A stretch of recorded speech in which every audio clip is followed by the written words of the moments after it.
আসসালামু আলাইকুম আর্মিস, আশা করি তোমরা সবাই এই দুরবস্থায় ভালো আছো। বর্তমান বাংলাদেশে যে কী চলছে এটা তোমরা সবাই জানো। একটি ছোট একটা আন্দোলনের নামে হচ্ছে গণহত্যা জায়গায় জায়গায়। 1952 সালে সেই পুনরাবৃত্তি হচ্ছে 2024 সালে।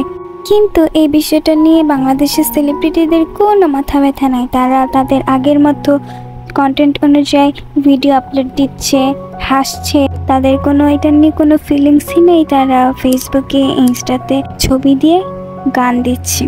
কিন্তু আমাদের এই খারাপ সময় আমাদের পাশে এসে সেই বিটিএসের পরিবাররাই দাঁড়িয়েছে। কে জানো? কিম তেই হিয়ং আছে না, বিটিএস মেম্বার ভি, তার বোন।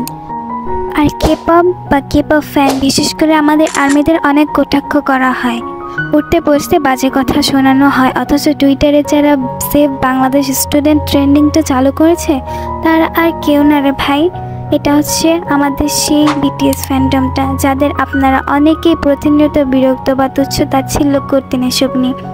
আজ কোথায় আপনাদের সেই বড় বড় নেতারা? কোথায় আপনাদের সেই আদর্শরা যাদের নিয়ে আপনারা গর্ব করতেন? তাদের কোনো সাপোর্ট তো দূরের কথা, তারা সামান্য পোস্ট পর্যন্ত করছে না। টুইটারের বিষয়টা ট্রেন্ডিংয়ে উঠেছে, ইন্টারন্যাশনাল নিউজ চ্যানেলগুলো ব্যাপারটা নোটিস করেছে। সারা বাংলাদেশের প্রতিটি ক্যাম্পাসে যারা আহত হয়েছেন আন্তর্জাতিক মিডিয়া বা মানবাধিকার সংস্থা তাদের লিস্ট যাচ্ছেন। আর হচ্ছে টুইটারে যে বিষয়টা ট্রেন্ডিংয়ে আসছে সেটা আর্মিদের জন্য আসছে। আর্মিদের সাথে কেপপ ফ্যানরাও ছিল, ব্লিঙ্করা ছিল, সবাই মিলে হ্যাশট্যাগ ইউজ করতেছিল।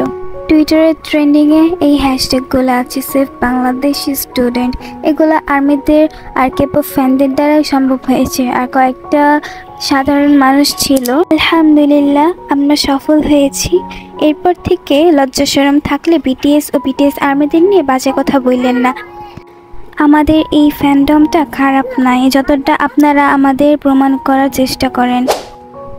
আমাদের আইডলরা আমাদের শিখিয়েছে নিজের দেশকে ভালোবাসতে হয়, নিজেকে ভালোবাসতে হয়। মূলত বিটিএসের জন্য আমরা এই অ্যাপগুলো ব্যবহার করে থাকি। আজ এই অ্যাপগুলো ব্যবহার করে আমরা সার্থক হলাম। আর হচ্ছে আমাদের বিটিএস মেম্বার ভিয়ের বোন লিখেছে যে আমি যখন স্কুলে পড়তাম তখন আমি বাংলাদেশ সম্পর্কে অনেক ভালো কথা শুনেছি, কিন্তু এখন এসব কি হচ্ছে? কেন সব নিউজ চ্যানেল আর সরকার চুপ করে আছে? স্টুডেন্টদের এমন খারাপ অবস্থা দেখে আমার বুক ফেটে যাচ্ছে। পুলিশ কেন চুপ করে আছে? সরকার কেন চুপ করে আছে? আমি জানি না কিভাবে আমি হেল্প করব, কিন্তু আমি আমার সবটুকু দিয়ে চেষ্টা করে যাব। তোমাদের জন্য শুভকামনা রইল। এমন আরও হৃদয়বিদারক কথা দিয়েছি, আমাদের কমফোর্ট করার চেষ্টা করছে। আর বাংলাদেশের সেলিব্রিটিদের তো কোনো হুঁশই নেই। আর বাংলাদেশি সেলিব্রিটিরা রাখে কিসে এত আন্দোলন ভাই? সুখে থাকতে ভূতে গেলায়। এগুলো হচ্ছে বাংলাদেশি সেলিব্রিটি আর বিদেশি সেলিব্রিটিদের মধ্যে পার্থক্য। আর তাদের ফ্যান হচ্ছে হেটার্সরা। যাই হোক, হেটার্সরা নিজেদের ভুল বুঝতে পারছে, বাট কিছু হেটার্স স্টিল ওদের হেট এখনও করতেছে। তারা তো কুত্তা, তাদের নামে কিছু বলবো না। যারা নিজের ভুল বুঝতে পারছে তাদের থ্যাংক ইউ। আর বোঝারই কথা, কারণ বিপদে বন্ধুর পরিচয়। তারা এই জিনিসটা ভালো করে বুঝছে এখন, আলহামদুলিল্লাহ। যাই হোক, অনেকদিন ওয়াইফাই ছিল না, ভিডিও আপলোড করা হয়নি। দেশের যে পরিস্থিতি, আল্লাহ তাআলা সবাইকে সুস্থ রাখুক, আমিন। আর এটা কিন্তু রিয়েলি ভিয়ের বোনই ছিল যে আইডিটা থেকে স্টোরি ছাড়ছে। সো ভালো থাকো, সুস্থ থাকো, নিজেদের প্রতি যত্ন রাখো। আল্লাহ হাফেজ।